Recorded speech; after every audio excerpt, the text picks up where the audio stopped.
2024 সালের জুলাই অভ্যুত্থানে আন্দোলন দমনে সারা দেশে আইনশৃঙ্খলা বাহিনীর সদস্যরা 3,05,000-এরও বেশি রাউন্ড গুলি ছুড়েছিল বলে জানিয়েছে প্রসিকিউশন।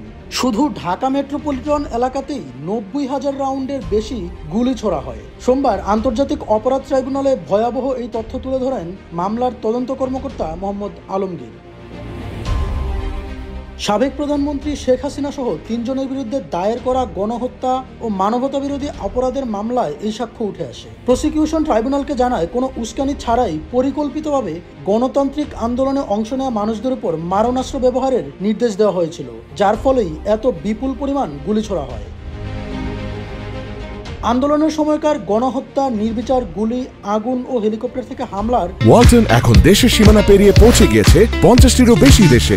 ওয়ালটন, ঘরে ঘরে বিশ্বজুড়ে। ভিডিও চিত্র আন্তর্জাতিক অপরাধ ট্রাইব্যুনালে উপস্থাপন করা হয়। সেই সঙ্গে এসব ভিডিও ও আলামত সরাসরি সম্প্রচার করা হয় গণমাধ্যমে। প্রসিকিউশনের ভাষ্য, রাষ্ট্রীয় বাহিনী এমন হামলা চালিয়েছে যা আন্তর্জাতিক আইনে মানবতা বিরোধী অপরাধের সংজ্ঞায় পড়ে। গত বছরের জুলাইয়ে শুরু হওয়া এই আন্দোলন পরিণত হয়েছিল এক সর্বাত্মক গণ অভ্যুত্থানে। রাজপথে লাখো মানুষের অংশগ্রহণ এবং সর্বস্তরের জনগণের প্রতিবাদে ক্ষমতা হারায় দীর্ঘ সময় ধরে শাসন করা আওয়ামী লীগ সরকার। কিন্তু বিদায়ের আগে রাষ্ট্রীয় যন্ত্র ব্যবহার করে গণহত্যা ও দমনপীড়নের ভয়াবহ নজির রেখে যায় তারা।